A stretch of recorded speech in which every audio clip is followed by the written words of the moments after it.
अस्सलाम वालेकुम everyone, welcome back to another video.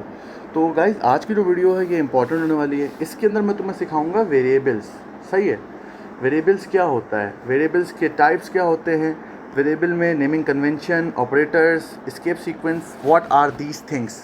One of the important topic है। अब एक चीज़ देखो, जब मैंने काउंट किया तो काउंट में साइल था, साइल प्रिंट हो गया, ठीक है। अब डेवलपर है, डेवलपर को पता नहीं कि मुझे एक नेम, डेवलपर को पता है मुझे एक नेम प्रिंट करना है, लेकिन उसको नहीं पता कि नेम साइल होना चाहिए, तो वो कैसे प्रिंट करेगा। तो एक चीज़ होती है वेरिएबल, हम वो वेरिएबल्स के ज़रिए प्रिंट करते हैं। ऐसे मैं तुम लोग को दिखाता हूँ। मैं एक स्ट्रिंग बनाता हूँ, स्ट्रिंग जिसके अंदर ना मैं सेंटेंस लिख सकता हूँ, ये एक डेटा टाइप होता है। सही है। अब मैं इस स्ट्रिंग का, इसे कहते हैं वेरिएबल, नेम दे दिया मैंने, स्ट्रिंग को एक नेम दे दिया वेरिएबल। वेरिएबल, अच्छा, स्ट्रिंग को नेम दे दिया, डेटा टाइप मेरे पास स्ट्रिंग है, नेम उसका रहेगा वही नेम मैंने रख दिया, यानी नेम की जगह मैं ऐसे कर देता हूँ पर्सन नेम, वेरिएबल का नाम रख देता हूँ। अब पर्सन जो है उसके अंदर डेटा क्या होगा, साइल होगा डेटा। सही है। अब ऐसा करते हैं, यहाँ मैं पता है साइल प्रिंट नहीं करूँगा, मैं लिख दूँगा पर्सन, पर्सन नेम। तो जब मैं इसको स्टार्ट करूँगा तो मेरा साइल नेम ऑटोमेटिकली प्रिंट हो जाना चाहिए। साइल प्रिंट हो गया, पर्सन नेम जब मैंने प्रिंट किया। तो ये कैसे हुआ, तो पूरा लॉजिक समझते हैं। सही है ना। लॉजिक सिंपल है। मुझे पता है कि मेरे पास एक डेटा है, ये डेटा कहीं सेव करना है मुझे। अब ये मेमोरी में सेव होगा। अब पता है एक चीज़ तुम्हें बताता हूँ, मेमोरी जो होती है ना, मल्टीपल ब्लॉक्स होते हैं मेमोरी के। फॉर सपोज़ अगर मैं आपको दिखाऊँ ना, तो MS पेंट्स पे जाके तुम्हें दिखाता हूँ। अब समझ लो मेरे पास एक बड़ी सी मेमोरी है। सही है। पता है क्या है सीन है, इस मेमोरी के अंदर भी ना मल्टीपल ब्लॉक्स हैं। फॉर सपोज़ ये मेरे पास एक ब्लॉक हो गया मेमोरी के अंदर। सही है। ये मेरे पास मेमोरी के अंदर दूसरा ब्लॉक हो गया, ठीक है। और ये मेरे पास अब मेमोरी के अंदर ना तीसरा ब्लॉक हो गया। अच्छा, इनकी साइज़ वो सब इग्नोर करो, बस समझो 3 ब्लॉक्स हैं फॉर सपोज़। हर एक ब्लॉक के अंदर मेरा सिंपल डेटा है, ठीक है। सिंपल डेटा हो गया, हमें समझ आ गया। जैसे कि इस ब्लॉक के अंदर मेरे पास ना साइल है, यानी साइल है, एस यानी साइल। एंड सेकंड के अंदर मेरा एड्रेस है, यानी ए, एड्रेस मैंने कोई लिख दिया। इसके अंदर मेरी कोई इनकम है, जिसको मैं जैसे 10 इनकम लिख देता हूँ, ये इनकम हो गई 10, ठीक है। अब ये सीन है। अब एक मसला पता है क्या है, मेमोरी के अंदर मुझे पता चल गया डिफरेंट ब्लॉक्स होते हैं, हर एक ब्लॉक के अंदर डेटा होता है। अगर मैं चाहता हूँ मैं पर्टिकुलर वही ब्लॉक प्रिंट करूँ जो साइल हो, तो वो कैसे होगा। मैं सिंपल पता है क्या करूँगा, मैं उस ब्लॉक को एक नेम दे दूँगा। मैं इस ब्लॉक को नेम, पता है मैंने क्या दिया था, मैंने इस ब्लॉक को नेम दिया था पर्सन नेम, PN। तो ये सीन था वेरिएबल्स का। वेरिएबल कुछ नहीं है, मेमोरी हमें पता है डिफरेंट ब्लॉक्स में डिस्ट्रीब्यूटेड है, हर एक ब्लॉक के अंदर डेटा होता है। तो पर्टिकुलरली हम एक ब्लॉक को दूसरे ब्लॉक से डिफ्रेंशिएट ऐसे करते हैं कि हम हर एक ब्लॉक को डिफरेंट एड्रेस देते हैं, डिफरेंट नेम्स दे सकते हैं। तो वेरिएबल कुछ वैसा ही कॉन्सेप्ट है। फॉर सपोज मैंने कहा एक ब्लॉक मेमोरी के अंदर क्रिएट होगा जिसका नाम होगा पर्सन नेम, एंड उस ब्लॉक के अंदर डेटा होगा साइल। तो जब भी मैं सी आउट यानी प्रिंट करना चाहूँगा पर्सन नेम को, तो कंपाइलर कहेगा मेमोरी, क्या नाम है मेमोरी को, मेमोरी तुम्हारे पास पर्सन नेम है, बोलते हैं हाँ पर्सन नेम है वो। तो कंपाइलर बोलेगा पर्सन नेम जो है ना तुम्हारे पास, उसके अंदर जो डेटा है मुझे वो दो। तो बोलेगा अच्छा पर्सन नेम के अंदर साइल है, तो साइल ले लो। जैसे यहाँ लिखा हुआ है डेटा है, सही है, डेटा साइल है। मेमोरी बोलेगा मेरे अंदर डेटा साइल है, डेटा साइल क्या नाम है, सही है। अब वो मेमोरी का नेम क्या होगा, उस मेमोरी का नेम होगा मेरे पास सिंपल पर्सन नेम। तो ये सीन था। तो ये अभी इस लाइन को मिटाता हूँ, ठीक है। अब तुम्हें बेसिक लॉजिक तो समझ आ गया कि memory is distributed in multiple blocks, each block has a different name. अब फॉर सपोज हम प्रोग्रामिंग के अंदर डेटा को कहीं सेव करते हैं, तो टेम्पररी तौर पे या परमानेंट तौर पे हमें चाहिए। अब मुझे पता है thousands of lines of code होता है। तो मेरा जो बंदा है, जो जैसे समझ लो मेरे पास सिंपल एक चीज़ है, मेरा एक बंदा है वो बोलता है कि भाई हमारे पास थाउजेंड्स ऑफ पीपल्स हैं, ठीक है, थाउजेंड्स ऑफ पीपल्स हैं। किसी के अंदर साइल सेव होगा, किसी के अंदर साइम सेव होगा, किसी के अंदर मेरे पास अली सेव होगा, किसी के अंदर मेरे पास सीधा सयाल होगा सेव।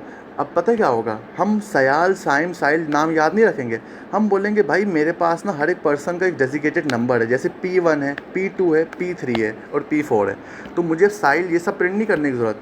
मैं इसको कह दूंगा सुन भाई मुझे ना तू ऐसा कर P1 प्रिंट कर दे, ठीक है। P1 के बाद मुझे ना तू सिंपल प्रिंट कर दे पर्सन नंबर जो 2 है ना, मेरा पर्सन नंबर 2, फिर पर्सन नंबर 3, फिर पर्सन नंबर 4 प्रिंट कर दे। अब एक चीज़ है, हम एक स्केप सीक्वेंस देता हूँ, क्योंकि मुझे पता है प्रिंट होगा तो ये सब एक ही लाइन पे आएंगे। जैसे कि मैंने यहाँ लगाया, यहाँ मैंने गेम ऑन की, तो ये देखो सब एक लाइन पे आ गए। तो फॉर सपोज मैं वेरिएबल के अंदर ना CN डाल देता हूँ, लेकिन ये चीज़, ये प्रैक्टिस अच्छी नहीं है। सही है। ये प्रैक्टिस अभी मैं करके तो तुम्हें दिखा देता हूँ, फॉर सपोज अगर मैंने सिर्फ साइल के साथ स्लैश एन दिया ना, तो साइल अलग लाइन पे आएगा, बाकी सब नीचे वाली लाइन पे आएंगे। लेकिन ये प्रैक्टिस सही नहीं है। तो पता है इससे अच्छी प्रैक्टिस क्या है? कॉन्कैटिनेशन।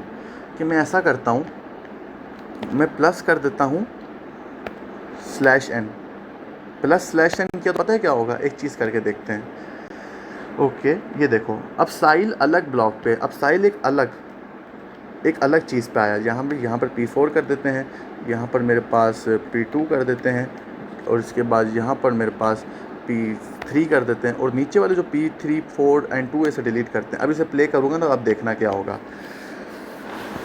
सिंपल ये सीन था। ये अच्छा नहीं हो गया, क्योंकि अब मुझे पता है वेरिएबल P1 है, उसके अंदर सिर्फ साइल डेटा सेव है, escape sequence slash n save नहीं है। स्लैश एन में आगे जाऊँ तो काउंट के अंदर खुद लिख सकता हूँ।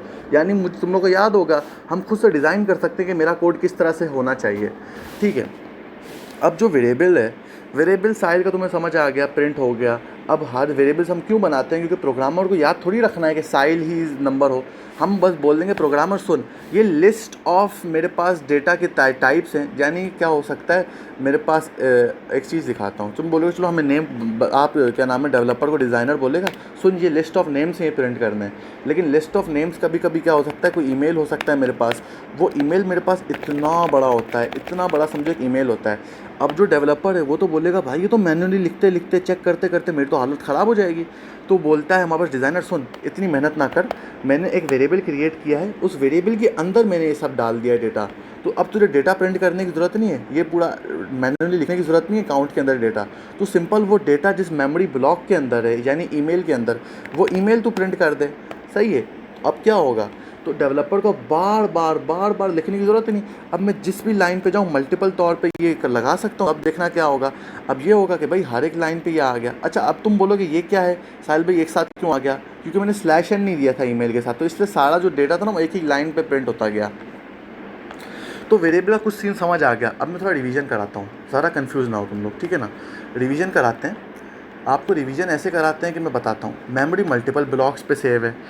तो प्रोग्रामिंग के अंदर वेरिएबल्स का ये कॉन्सेप्ट कहता है कि भाई सुन, जो मेरे पास डेटा है, जो मुझे पता है फ्रीक्वेंटली वो डेटा यूज़ होगा, मैं ज़रूरी नहीं कि मैं बार बार मैन्युअली वो डेटा टाइप करूँ। ऐसा करता हूँ, मैं उस डेटा को ना एक ब्लॉक, एक मेमोरी ब्लॉक में सेव करता हूँ, और वो ब्लॉक क्या होगा, उसको एक मैं नेम दे देता हूँ। वो जो नेम दूंगा ना वो वेरिएबल होगा। वो वेरिएबल अब मैं कहीं भी यूज़ कर सकता हूँ, यानी वो वेरिएबल जहाँ यूज़ करूँगा वो वेरिएबल के अंदर जो डेटा होगा हम वो यूज़ ऑटोमेटिकली कर पा रहे होंगे। समझ आ गया। अब स्ट्रिंग हुई क्यों? देखो वेरिएबल्स के डिफरेंट टाइप्स होते हैं, ठीक है, डिफरेंट टाइप्स होते हैं। टाइप्स के अंदर एक हमारे पास होता है इंटीजर टाइप, इंटीजर टाइप एक होता है हमारे पास फ्लोट टाइप, एक होता है स्ट्रिंग, बूलियन, बूलियन टाइप होता है। सही है ना, ये 4 मेन टाइप्स हैं। और एक होता है हमारे पास कांस्टेंट, कॉन्स्टेंट्स पे आते हैं फ़िलहाल। अब ये 4 मेन टाइप सीखो, इसके अलावा भी कुछ टाइप्स होंगे जो नोट्स पे मैंने लिखा है। अगर हम नोट्स पे जाएं तो नोट्स के अंदर अगर हम इंटीजर पे गए, ये देखो इंटीजर फ्लोट हो गया, 4 कैरेक्टर हो गया, बूल, ठीक है। तो ये कुछ हमारे पास डेटा टाइप्स थे, ठीक है। मैं ये भी लिख देता हूँ यहाँ पर ना। तो बूल हम कहते हैं इसको, ठीक है ना, बूल हो गया। बूल के अलावा हमारे पास क्या है, बूल के अलावा हमारे पास 4 है। तो पता है असल में क्या होता है, हमें कंप्यूटर के आसानी के लिए, देखो अब कंप्यूटर खुद थोड़ी प्रोसेस करेगा कि भाई मेरे पास नंबर है तो नंबर वाले ऑपरेशंस हों, मेरे पास अगर पॉइंट पे नंबर है तो पॉइंट वाले ऑपरेशंस हों। तो पता है क्या होता है, हम कहते हैं देख कंप्यूटर तू इतनी मेहनत ना कर, मैं तुझे बता देता हूँ कि मैं जो डेटा सेव कर रहा हूँ वेरिएबल में वो किस टाइप का है। जैसे कि यहाँ पर एक नंबर है, नंबर में अब इसके अंदर सारे होल नंबर सेव करूँगा, यानी 0 से लेके जो भी, जैसे ये 1 हो गया, ये हो गया नंबर। लेकिन इसके अंदर मैं ये वाले नंबर सेव नहीं कर सकता। क्यों? क्योंकि ये वाले जो नंबर्स हैं जिससे हम डेसिमल नंबर्स कहते हैं, उसके लिए हमने एक अलग डेटा टाइप बनाया है ताकि कंप्यूटर को ईजी रहे। अब जब कंप्यूटर ना हमारा प्रोसेस करेगा कंपाइलर, तो वो बोलेगा अच्छा इंटीजर टाइप है तो मतलब सिर्फ एक होल, हमारे पास होल नंबर होगा। लेकिन कंप्यूटर कहेगा अब ये वाला वेरिएबल कौन से टाइप का है, वो बोलेगा अच्छा फ्लोट है, तो फ्लोट में पता है क्या होगा हमारे पास, डेसिमल। फ्लोट में हमारे पास एक डेसिमल नंबर सेव होगा, ठीक है। फ्लोट के अलावा स्ट्रिंग के अंदर हमारे पास ना क्या नाम है, कोई भी सेंटेंस सेव हो सकता है या कोई भी वर्ड सेव हो सकता है। वर्ड से मुराद साइड, ईट एक वर्ड है, ईट लिख दिया मैंने, या फिर ईट फूड एक पूरा सेंटेंस है वो सेव हो गया। तो वेरिएबल के अंदर ये सेव होता है। मुझे समझ आ गया, ठीक है, मुझे समझ आ गया आप क्या कहना चाह रहे हो, समझ आ गया, कोई मसला ही नहीं है। तो इसके अलावा क्या सीन है, बूल पे हम आते हैं। बूल पता है क्या कहता है? बूल कहता है या तो मेरी वैल्यू ट्रू होगी या फॉल्स होगी। आगे जाके हम बूल के चीज़ें समझेंगे, लेकिन अभी समझ लो इज़ मेल है मेरे पास। इस मेल को मैं या तो ट्रू कर सकता हूँ, या तो मैं इसको ट्रू कर सकता हूँ, या फिर मैं ना इसको फॉल्स कर सकता हूँ। ठीक है, इसको फॉल्स रख देते हैं। चार चार के अंदर एक मज़े की चीज़ है, पता है? चार के अंदर मैं एक ना करेक्टर डेटा टाइप सेव कर सकता हूँ। करेक्टर मुराद जे मैंने सिर्फ मैं ये सिंगल कोटेशन के अंदर ही करेक्टर लिख सकता हूँ, यानी 5 भी एक करेक्टर है, डी भी एक करेक्टर है, 1 भी एक करेक्टर है, ये भी एक करेक्टर है, स्लैश भी एक करेक्टर है, ये भी एक करेक्टर है। तो मैं एक करेक्टर यानी डॉट सेव कर सकता हूँ इसके अंदर। तो ये मेरे टाइप्स थे, यानी different types of data types तो तुम्हें बता दिए मैंने, सही है। अब इन सारे डेटा टाइप्स पे हम आते हैं नोट्स के ज़रिए, लेकिन पहले कुछ नेमिंग कन्वेंशन सीख लेते हैं कि भाई साहब तुम ये वेरिएबल्स कैसे बनाते हो। अगर मैं यहाँ आता हूँ नोट्स पे, तो नोट्स पे फोकस करो आप लोग। नोट्स पे मैंने आपको सिखा दिया वेरिएबल क्या है। अब वेरिएबल की कुछ चीज़ें होती हैं जिसे कहते हैं हम initialization, declaration and assignment. Simple ये होता है हमारे पास डिक्लेरेशन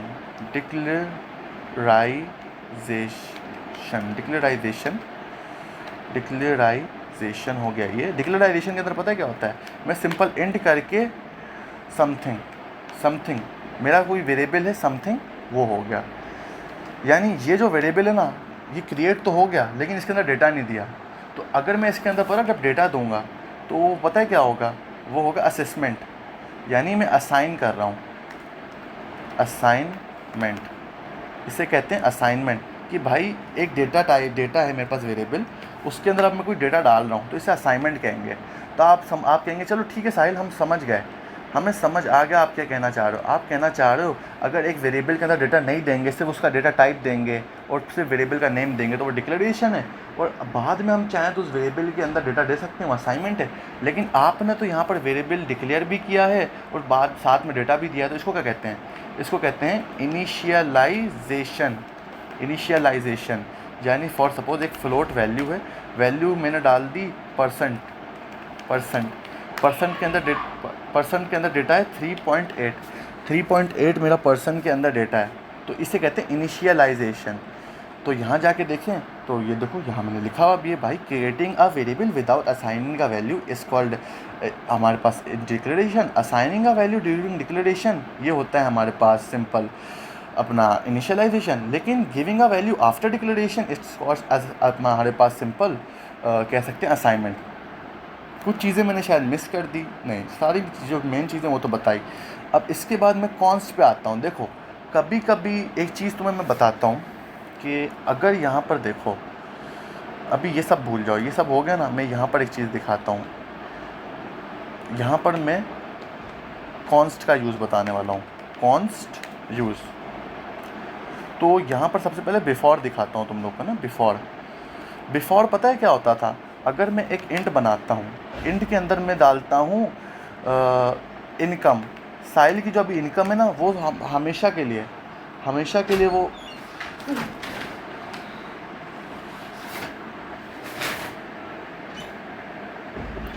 साहिल की जो इनकम है वो हमेशा के लिए पता है कितनी है? वो हमेशा के लिए 10,000 है साहिल की इनकम हमेशा के लिए। तो अगर मैं सी आउट करता हूँ, सही है ना, सी आउट कर दिया मैंने इनकम को, और सबसे पहले मैं ऐसा करता हूँ, इन वाले सी आउट्स को ना मैं ये कर देता हूँ बंद फ़िलहाल के लिए। अब मैं जब सी आउट करूँगा मेरी इनकम को, तो देखना क्या होगा, सी आउट हुआ, इनकम मेरे पास 10,000 आ गई। लेकिन एक चीज़ देखो, अगर मैं चाहूँ ना, इस इनकम को वापसी मॉडिफाई भी कर सकता हूँ। मैं अब साहिल की इनकम कर देता हूँ 90 लाख जो भी है, और फिर मैं इसके बाद सिंपल सी आउट करता हूँ। सी आउट क्या करता हूँ मैं? सिंपल मैं करता हूँ इनकम।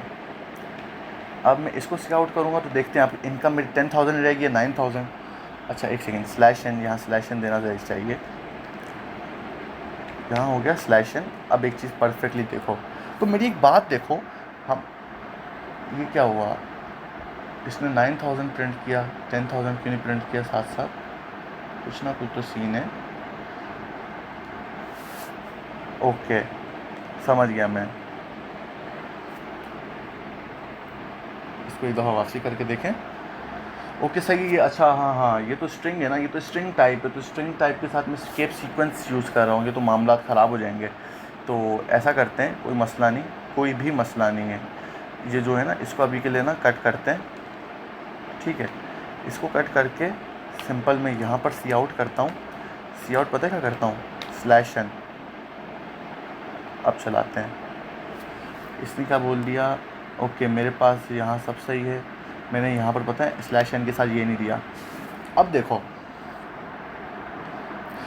अब ये देखो, हैरानी की बात नहीं, मैंने तो शुरुआत में डिक्लेयर किया था 10,000, फिर इनकम 10,000 हो गई। लेकिन कल को समझो मेरा एक जूनियर डेवलपर है, वो कहता है कि मुझे नहीं पता, ये इनकम मैं ऐसा करता हूँ चेंज करके 90,000 9 लाख जो भी कर देता हूँ, ठीक है, तो 9 लाख हो रहा है। लेकिन मेरा डेवलपर जो है, जो सीनियर डेवलपर है, वो सोच रहा था कि भाई ये चेंज नहीं होना था, क्या पता क्या नाम है, ये जो इंपॉर्टेंट वैल्यू ये बड़ी इंपॉर्टेंट है मेरे लिए, तो इसको मैं कैसे करूँगा। क्या मेरे पास कोई ऐसा कोड है कि मैं चाहूँ कल को कोई भी डेवलपर ना मेरे जो वेरिएबल है, जो मैंने वेरिएबल असाइन डिक्लेरेशन इनिशियल नहीं, जो मैंने वेरिएबल इनिशियलाइज़ किया था, हमेशा वही वैल्यू ले वेरिएबल्स की।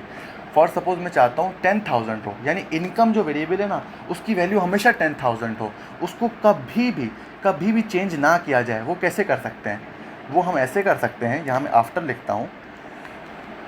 आफ्टर में मैं ऐसा करता हूँ कि मैं कॉन्स्ट यूज़ करता हूँ, कॉन्स्ट इंट। अब यहाँ अच्छा एक चीज़ याद रखना वेरिएबल्स की, अगर मैंने यहाँ इनकम एक दफ़ा क्रिएट कर दिया है वेरिएबल, है ना, अब मुझे कोई और वेरिएबल नेम रखना होगा, यानी मैं इनकम टू रख सकता हूँ। अब इसको मैं इनकम 2 रखूँगा 45। तो अब मैं यहाँ सी आउट करूँगा, सी आउट सिंपल में क्या करूँगा, सिंपल में इनकम 2 को करना चाहूँगा। और अब मैं जब इसको प्रिंट करूँगा तो यहाँ तुम्हें कुछ दिखेगा। अब देखो यहाँ मैंने लाइन नहीं डाली थी, तो इनकम अभी देखो मेरी सिंपल, आप कहना हाँ ठीक है, ऐसा करता हूँ फ़िलहाल के लिए इसको भी सी आउट कर देता हूँ, अभी इसका मुझे कोई काम नहीं है। तो अभी एक चीज़ देखो 45 प्रिंट हो रहा था। अब तुम कहोगे चलो साहिल भाई ये तो वैसा ही है, मतलब मैंने वही इनिशियलाइज, मैंने डिक्लेरेशन किया, डिक्लेरेशन के बाद मैंने सी आउट कर दिया वेरिएबल को, तो वही वैल्यू, अब आप चेंज करके दिखाओ। तो मैं करके दिखाता हूँ मेरे भाई, कहीं जल्दी थोड़ी है। अब मैं इसको करता हूँ 55 और फिर मैं सी आउट करता हूँ। सी आउट क्या करता हूँ, सी आउट में सिंपल करता हूँ इनकम 2 को। तो अब आप बोलोगे साहिल अभी भी चेंज हो जाएगी, मसला ही नहीं, चेंज होना चाहिए। एरर आ गया। एरर क्या आया, ये कह रहा है भाई रीड ओनली, जो तुम्हारे पास है वेरिएबल है ना इनकम 2, ये चीज़ तुम चेंज नहीं कर सकते, ये चीज़ तुम चेंज नहीं कर सकते, तो रीड ओनली है। यानी इनकम 2 मेरे भाई कांस्टेंट है, कॉन्स्ट कर दिया है मैंने, समझ आ रहा है। कॉन्स्ट का मतलब क्या होता है, a constant is a value that can not be change once it is assigned. यहाँ देखो यहाँ भी एग्जांपल दी, फॉर सपोज हमें पता है पाई की वैल्यू हमेशा 3.14 है, तो मेरे प्रोग्रामर ने भी लिखा 3.14 पाई की वैल्यू है। कल कोई जूनियर डेवलपर आगे बोलता भाई मैं उस्ताद हूँ, मैं इसको 10 कर दूंगा पाई की वैल्यू को, लेकिन वो कहेगा नहीं हो पा रहा। मतलब मेरे जो सीनियर डेवलपर उसने कॉन्स्टेंट रखा हुआ है पाई की वैल्यू। तो कॉन्स्टेंट इसलिए यूज़ होता है कि कल को मेरा वेरिएबल चेंज ना हो, ठीक है, कल को मेरा वेरिएबल कोई चेंज ना कर जाए, इसलिए मैं कॉन्स्टेंट यूज़ करता हूँ। अब कांस्टेंट हो गया। अब थोड़ा डेटा टाइप्स को और डिटेल में पढ़ा जाए तो नोट्स पे हम आते हैं, डेटा टाइप्स को डिटेल में थोड़ा पढ़ते हैं। डेटा टाइप को डिटेल्स में पढ़ते हैं तो हमें पता है कि भाई ये कुछ अच्छा नेमिंग रूल्स यहाँ आ गए। सबसे पहले नेमिंग कन्वेंशन रूल्स। देखो कुछ चीज़ें होती हैं, सही है ना। वेरिएबल तुम्हें पता चल गया एक तो कि भाई सेम नेम के 2 वेरिएबल्स तुम नहीं डिक्लेयर कर सकते। जैसे कि अगर मैं यहाँ पर ना एक वेरिएबल क्रिएट करता हूँ इंट वेरिएबल होता है इनकम, सही है ना। फिर एक दूसरा मैं फ्लोट नाम का वेरिएबल क्रिएट करता हूँ, उसका नाम भी इनकम रख देता हूँ। तो यहाँ कोई एरर आना चाहिए, मेरा प्रोग्राम तो एरर दिखाएगा, बोलेगा भाई क्या कर रहे हो, इनकम तो पहले से ही है, तुम फ्लोट इनकम भी कैसे कर रहे हो, सेम नेम का कैसे डिक्लेयर कर रहे हो, previously declaration as income int हुआ हुआ है, प्रीवियसली डिक्लेरेशन एज इनकम हुआ हुआ है, प्रीवियसली डिक्लेरेशन एज इनकम हुआ हुआ है। तो ये मसाइल आ जाएंगे। यानी तुम्हारा डेटा टाइप भले डिफरेंट है, लेकिन अगर वेरिएबल नेम पहले से उस प्रोग्राम में वैसा एग्जिस्ट करता है तो तुम वो वेरिएबल नेम यूज़ नहीं कर सकते आगे जाके, समझ आया। तो ये एक फर्स्ट था कि पहला rule, can not use same variable name again for an other variable. ठीक है मेरे भाई, ये सिंपल सीन था। अब रूल 2 पढ़ते हैं, यानी अब असली नेमिंग कन्वेंशन रूल है, जिसे हम कहते हैं नेमिंग कन्वेंशंस में। नेमिंग कन्वेंशंस रूल्स पढ़ते हैं तो वो कहता है देखो भाई तुम इस तरह के तो बना सकते हो, लेकिन इस तरह के वेरिएबल्स नहीं बना सकते। फॉर सपोज देखो एक वेरिएबल कैसे डिक्लेयर होता है? वो कहता है कि भाई आप इस तरह का नेम लिख सकते हो, यानी आप बना सकते हो एक वेरिएबल साइल नेम का, उस सही है, साइल नेम का एक वेरिएबल भी क्रिएट हो सकता है, या फिर आप ऐसा कर सकते हो @TYU भी नाम का कोई क्रिएट हो सकता है वेरिएबल। फिर ये कहता है चलो आप ऐसा कर लो, आप ये भी तरह का वेरिएबल भी क्रिएट कर सकते हो, यानी यहाँ से साइल इस तरह से कर सकते हो। इसे कैमल केसिंग करते हैं कि भाई मेरा शुरुआत का जो वर्ड है वो स्मॉल हो, फिर उसके बाद दूसरा जो वर्ड है वो थोड़ा कैपिटल हो, यानी ऐसे दिखा सकता हूँ कि पर्सन नेम। ये कैमल कन्वेंशन वैसे होती है कि स्टार्टिंग का जो वर्ड है ना उसका कैपिटल लेटर मेरे, उसका जो फर्स्ट लेटर है वो मेरा स्मॉल है, उसके बाद वाले जो नेम है यानी उसके बाद वाला जो वर्ड है वो मेरा उसका कैपिटल लेटर 1 हो, यानी साइल नेम ऑन गेम। यानी यहाँ देखो 4 वर्ड्स यूज़ हो रहे हैं, सही है। स्टार्टिंग का वर्ड है उसका स्मॉल रहेगा, सेकंड जो वर्ड है उसका फर्स्ट कैपिटल, फिर थर्ड जो वर्ड है उसका कैपिटल, फोर्थ जो वर्ड है उसका कैपिटल। इसे कहते हैं सिंपल कैमल केसिंग। ये अच्छा, ये नेमिंग कन्वेंशन का एक रूल नहीं है, ये सिंपल इस तरह से वेरिएबल्स आप लिखोगे तो ज़्यादा बेहतर है, सही है ना। तो इस तरह से वेरिएबल पहचानने में भी आसानी होती है। अगर मैं इस तरह से लिख देता ना सिंपल, अब देखो पहचानने में मुश्किल नहीं हो रही वेरिएबल, तो इस वजह से हम ना कैमल केसिंग का इस्तेमाल करते हैं, पहचानने में आसानी होती है। इसे कहते हैं कैमल केसिंग। अब ये कैमल केसिंग तो हो गया, मेन नेमिंग कन्वेंशंस पे आते हैं। मुझे क्या पता है कि मैं अगर इधर गया तो इसे मैं कॉपी करता हूँ फ़िलहाल और यहाँ दिखा देता हूँ तुम लोग को कि मैं इस तरह के मैं नेम लिख सकता हूँ। यानी कल को ना इस तरह का अगर मैं चाहूँ तो मेरे नेम्स लिखे जा सकते हैं। एक चीज़ और कि एक जो नेम है ना उसको लिखने से पहले उसको डेटा टाइप दे दो। जैसे मैं यहाँ स्ट्रिंग डेटा टाइप दे देता हूँ, यहाँ भी एडर ये डाल देता हूँ, ठीक है ना। एक हमेशा रूल है कि भाई नेम के साथ डेटा टाइप हमेशा आएगा। वेरिएबल से पहले ना, वेरिएबल नेम से पहले डेटा टाइप कम हमेशा आएगा। तो ये हो गया टोटल मार्क्स। अगर मैं बताऊँ तो टोटल मार्क्स फ्लोट में हो सकते हैं, सही है ना, फ्लोट में हो सकते हैं। सैलरी जो मेरी है वो फ्लोट में नहीं, वो इंटीजर में होगी, तो इंट डाल देता हूँ। और ये हमेशा लगाना मत भूलना। तो मुझे पता चल गया कि use data type first then variable name. अगर मैं सिंपल बताऊं तो इस तरह से होता है, data type first, data type, फिर एक स्पेस डालो, वेरिएबल नेम, फिर उसके बाद इक्वल टू डालो, फिर इक्वल टू के बाद चाहो तो तुम डेटा लिख सकते हो, data depending on the data type, कि भाई कौन सा डेटा टाइप यूज़ करो उस तरह का डेटा लिखो। तो ये एक सिंपल रूल होता है और हमें पता है हम इस तरह से नेम लिख सकते हैं, कैमल केसिंग से लिख सकते हैं, ऐसे लिख सकते हैं। लेकिन किस तरह से हम नेम्स नहीं लिख सकते, हम नंबर से स्टार्टिंग नहीं कर सकते वेरिएबल की, और हम अपने ना वेरिएबल्स के बीच में गैप्स नहीं दे सकते। अगर मैं यहाँ दिखाऊँ, जैसे कि मैं लिख देता हूँ हाउ यू शुड यूज़, सही है ना, हाउ यू शुड यूज़, और उसके बाद मैं कॉपी करता हूँ, यहाँ गया how you should not use, सही है। हाउ यू शुड नोट से मुराद कि भाई मैं सिंपल एक डेटा टाइप छोड़ नहीं सकता। एक डेटा टाइप अगर है ना तो इसको एक वेरिएबल नेम देना ज़रूरी है, तो डेटा टाइप में सिंपल नहीं लिख सकता मैं। एक डेटा टाइप तो अगर सही दे देता हूँ तो वेरिएबल की स्टार्टिंग ऐसे नहीं होगी।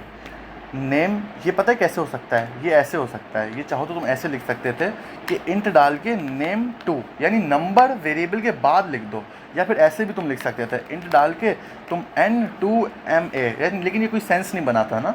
लेकिन इससे समझ आ गया जो फर्स्ट लेटर है वेरिएबल का, यानी फर्स्ट जो कैरेक्टर है वो नंबर कभी नहीं होगा, नंबर भी कभी नहीं होगा, और वो कभी ना एक सिंबल भी नहीं होगा। यानी स्लैश, ये स्लैश हो गया मेरे पास ये हो गया, डॉट हो गया, उसके बाद मेरे पास आइट्रेटर्स हो गए, ठीक है ना, मेरे पास ब्रैकेट्स हो गए।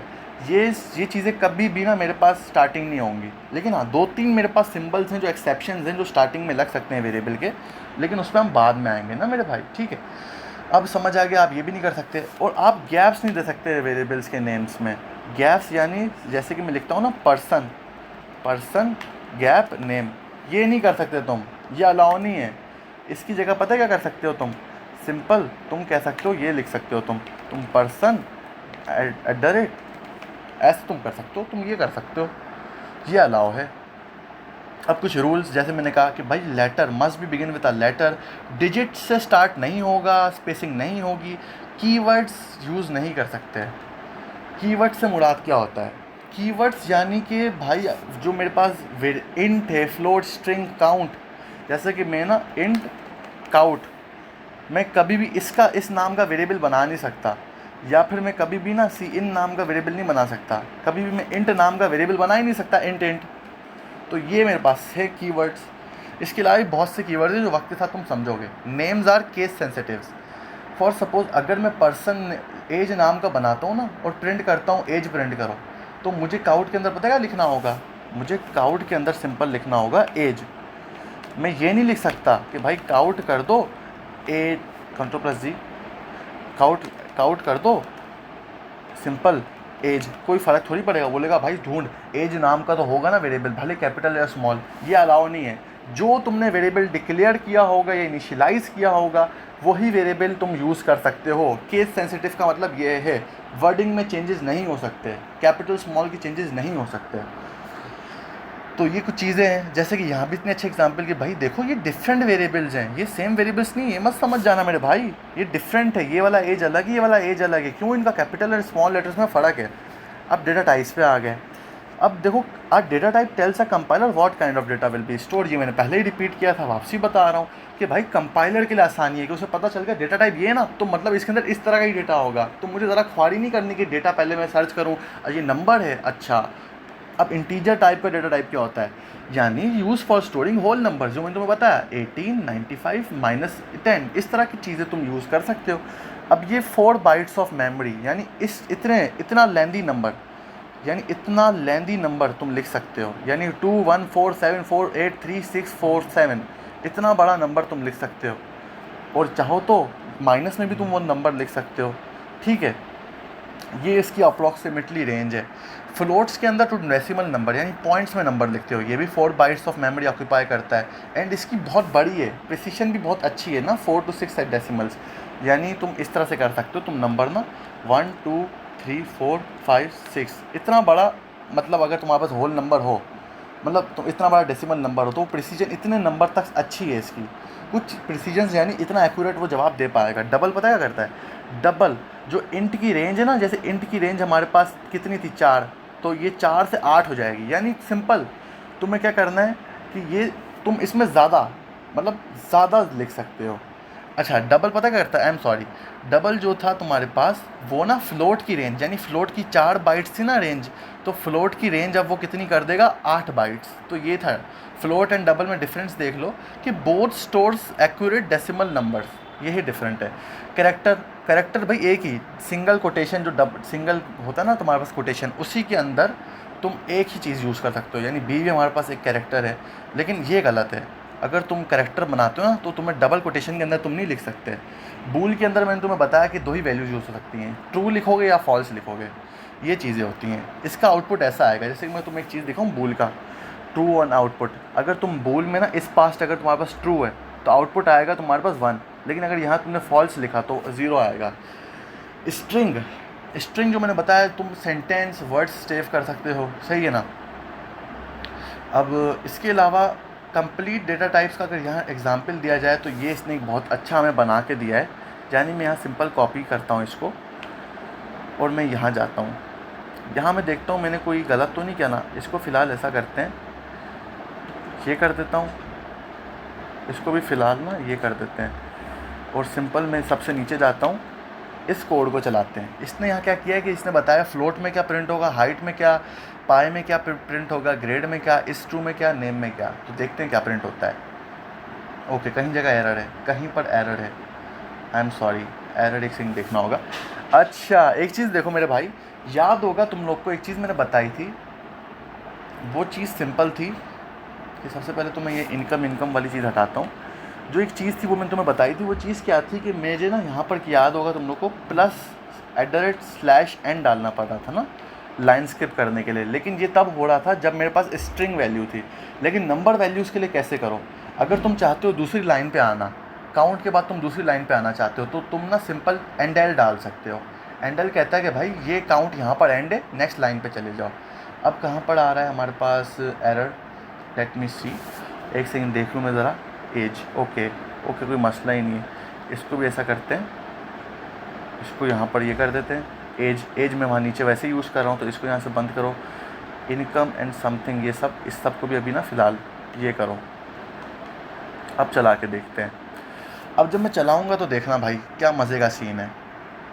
सिंपल देखो, हमें पता चल गया कि भाई स्ट्रिंग में नेम था, नेम प्रिंट हुआ, नेम के बाद देखो एंड एल लगाया हुआ था, तो इसने कहा भाई एंड कर दे, आउटपुट यहाँ तक था, एंड करके दूसरी लाइन पे आ। दूसरी लाइन पे एज आउटपुट था, वो कहता है अब मेरा एज प्रिंट हो गया, अब एंड कर दे। हाइट प्रिंट हो गई, हाइट कितनी मेरी फ्लोट के अंदर है, ये देखो अब ये भी मेरा फ्लोट के अंदर है, लेकिन कॉन्स लगा हुआ है इसके साथ। अच्छा पाई पे देखो, इसने पाई पे कौन सी लगाया, इसने पाई पे डबल क्यों लगाया, क्योंकि पाई की वैल्यू इन्फिनाइट होती है डाउट्स के बाद, तो इतनी अप्रॉक्सीमेटली हमारे पास पाई की वैल्यू है। तो मैं चाहूँ तो इसे कौन सी भी कर सकता हूँ, तो ज़्यादा बेहतरीन होगा।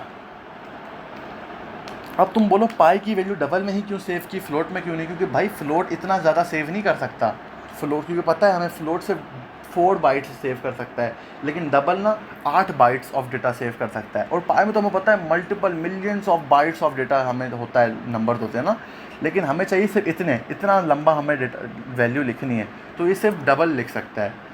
ग्रेड एक कैरेक्टर है, एक सिंगल कोटेशन के अंदर हमें ए डाल दिया, मैं यहाँ कुछ भी कोई भी एक चीज़ लिख सकता हूँ, सिर्फ एक वर्ड, एक सिंपल वर्ड वही लिख सकता हूँ। इसके अंदर ट्रू है तो देखो सिर्फ 1 प्रिंट हुआ, ट्रू था ना तो 1 प्रिंट हुआ। ग्रेड मैंने क्या अपने आपको ए दिया था, नेम साइल ये सब हो गया। तो ये तुम्हारे पास वेरिएबल्स की टाइप्स हो गई, ठीक है ना। इनपुट एंड आउटपुट कैसे किया जाता है, अभी तक तुमने सी आउट करना सीखा, अब सी इन करना कैसे सीखोगे। सी इन के लिए बहुत ही ईजी सीन है। अगर मैं सी इन करके दिखाऊँ ना, तो मैं यहाँ तुम्हें सी इन का प्रोग्राम बना के दिखाता हूँ, सही है ना। सी इन का प्रोग्राम बनाता हूँ कि मैं कहता हूँ यहाँ पर ना इंट एज नाम का एक वेरिएबल है, और मैं कहता हूँ यहाँ पर सी आउट करता हूँ एंटर यूर एज, ठीक है ना। एंटर यूर एज के नीचे मैं सी इन करूँगा, अपोजिट थोड़ा है, जैसे यहाँ पर इस ग्रेटर देन लेस देन था, यहाँ ग्रेटर देन मैंने लगाया डबल, और फिर इसके बाद मैं यहाँ पर एज लिख दूँगा। फिर पता है क्या होगा, फिर यहाँ पर मैं सी आउट कर दूँगा, सी आउट क्या करूँगा मैं, सी आउट में कर दूँगा एज। तो अब इसका वर्किंग एल्गोरिथम सुनो, मैंने क्रिएट किया वेरिएबल एज, तो सबसे पहले प्रिंट होगा एंटर करो अपनी एज, तो नीचे पता है क्या आएगा, ये तो यहाँ पर दिखा देता हूँ, मैं इसको प्ले करके दिखाता हूँ। प्रिंट होगा एंटर करो एज, मैं कहता हूँ अब देखो ये ऊपर वाली लाइन पे क्यों ऑप्शन आ रहा है एंटर करो एज, ऊपर वाली लाइन पे यहाँ पर क्यों आ रहा है ऑप्शन, क्योंकि भाई साहब यह एंड एल नहीं किया था मैंने, तो ऊपर ही सब आ गया। तो मैं एज डाल देता हूँ, मेरी एज है भाई साहब 18, 19 के बाद जब मैंने एंटर किया तो अब जाके प्रिंट हुआ, एंटर के बाद लाइन स्किप हो जाती है, तो अब 19 प्रिंट हो गया। सिंपल, पहले ये मैंने डिक्लेयर किया था, डिक्लेयर के बाद ये वाली लाइन प्रिंट हो गई। तो ऐसा करता हूँ मैं, इसको ना एंडल करके दिखाता हूँ, एंडल करके दिखाता हूँ, ठीक है ना। मुझसे सिंपल प्रोग्राम पूछेगा साहिल बता तेरी एज क्या है, मैं कहता हूँ मेरी एज तो 20 साल है, ये ले 20 साल है तेरी एज। इसको और प्यारा करके दिखाऊँ, काउट को और प्यारा करते हैं मेरे भाई। काउट को और प्यारा करने के लिए मैं लिखता हूँ यहाँ पर, देखो कितना अच्छा प्रोग्राम, यूअर एज इज़, ये देखो कुछ नहीं कर रहा, सिंपल लॉजिक लिख रहा हूँ। अब देखो कितना अच्छा हो रहा है, तुम इनपुट आउटपुट दे पा रहे हो। बोलता है फिर से पूछता है साहिल एज क्या है, मैं तो 20, यूअर एज इज़ 20, ख़त्म, मामला ख़त्म। मैं अब आगे जाके जब भी मैं एज प्रिंट करूँगा ना, तब जब क्या नाम है मुझसे सीन, जब तक मैं सीन नहीं दूंगा ना मेरी एज नहीं आएगी। तो ये सिंपल सीन था सीन वाला, तो मैं समझ आ गया कि तुम एक वेरिएबल के अंदर ही सीन का इस्तेमाल कर पाते हो उस वेरिएबल के ज़रिए, ठीक है। ये तुम्हें सीन समझ आ गया। आगे जाके भी हम नए प्रोजेक्ट्स बनाएंगे, तुम्हारी मर्जी है, डिज़ाइन करो खुद से। अब देखो यहाँ पर इसने एक अच्छा तरीका बताया, इसने कहा नेम और स्ट्रिंग है, पहले आएगा अपनी नेम बता, जब तक मैं एंटर नहीं दबाऊँगा ना तब तक अगली लाइन पर जाएगा नहीं, तो मैं अपनी नेम साहिल लगा दूँगा। फिर ये एक लाइन एंटर के बाद आएगी, एंटर करो अपनी एज लिखूँगा। फिर एंड में साहिल का नेम क्या है, नेम वेरिएबल, एंडल करो, एज क्या है, एज ये। अब एक चीज़ एंड में मैंने कभी रिटर्न नहीं लगाया, यहाँ मुझे हमेशा रिटर्न 0 लिखना ही है कोड के अंदर ना, रिटर्न 0 हमेशा एंड में लगाओ। रिटर्न 0 के बाद एक मेन चीज़ खा गया जिसको कहते हैं ये, इसे टर्मिनेटर कहते हैं, सेमी कॉलम को यहाँ पर टर्मिनेटर कहते हैं। एंडल तुम्हें समझ आ गया कि लाइन स्किप करने के लिए। स्केप सीक्वेंस एन किस में यूज़ होता है, ये यूज़ होता है सिर्फ स्ट्रिंग्स के अंदर। जैसे कि याद जब मैं स्केप सीक्वेंस एन यूज़ कर रहा था स्ट्रिंग वाले वेरिएबल में, तब लाइन स्किप हो रही थी, लेकिन इंटीजर वाले में नहीं हो रही, तो ये वजह है। /t पता है क्या करता है, थोड़ी स्पेस दे देता है, थोड़ी, अगर मैं इस तरह से इनपुट आउटपुट डालूंगा ना सी आउट, तो थोड़ी बीच में स्पेस आ जाएगी, चार उसके ना वर्ड्स, 4 गैप्स की, 4 टैब्स हो जाएंगे। तो ये सीन है। अब डबल कोटेशन क्या करता है, डबल कोट्स। तुम अगर चाहते हो डबल कोट्स के अंदर डबल कोट्स लिखना, मैं दिखाता हूँ। अगर मैं तुझे कहूँ कि साहिल मुझे ना अब डबल कोट्स डालने हैं, यानी सी आउट कर मेरा नेम साहिल। अब चाहता हूँ मैं साहिल ना डबल कोट्स के अंदर आए, तो पता है मैं कौन सा स्केप सीक्वेंस यूज़ करूँगा, ये डाल के ये डालूँगा, फिर मैं ये डाल के ये डाल दूँगा, ये डाल के ये डाला। अब यहाँ पर मैं ये कर दूँगा, ठीक है। ऐसा करते हैं, इधर ये स्लैश रहने देते हैं। अब प्ले करके देखते हैं। अब प्ले किया तो देखो अब डबल कोट्स लिख पा रहा हूँ, और यही चीज़ सेम है सेमी हमारे पास सिंगल कोट्स के लिए ना।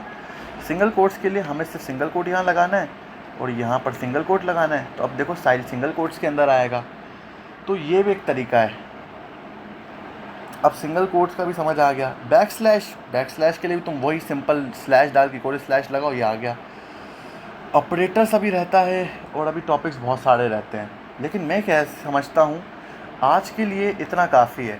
आज हम लोगों ने क्या सीखा, आज हम लोगों ने मॉड्यूल 2 के अंदर सीखा, हमने वेरिएबल्स क्या होते हैं, उसके टाइप्स क्या होते हैं, एस्केप सीक्वेंस क्या होते हैं, उनको कैसे यूज़ कर सकते हैं, ये सारी डिटेल्स सीखी। अब इसकी प्रैक्टिस करो। मैंने देखो मॉड्यूल 2 को पूरा नहीं पढ़ा है, लेकिन मॉड्यूल 2 के एंड में तक तुम जाओगे ना तो तुम्हें कुछ प्रैक्टिसेस मिल जाएंगी इंशाअल्लाह। ये जब मॉड्यूल कंप्लीट होगा तब तुम एक्सपर्ट बन जाओगे बेसिक C++ प्रोग्रामिंग के, ठीक है। तब तक के लिए अपना ख्याल रखना। नेक्स्ट वीडियो जल्दी ही आएगी। अल्लाह हाफिज़।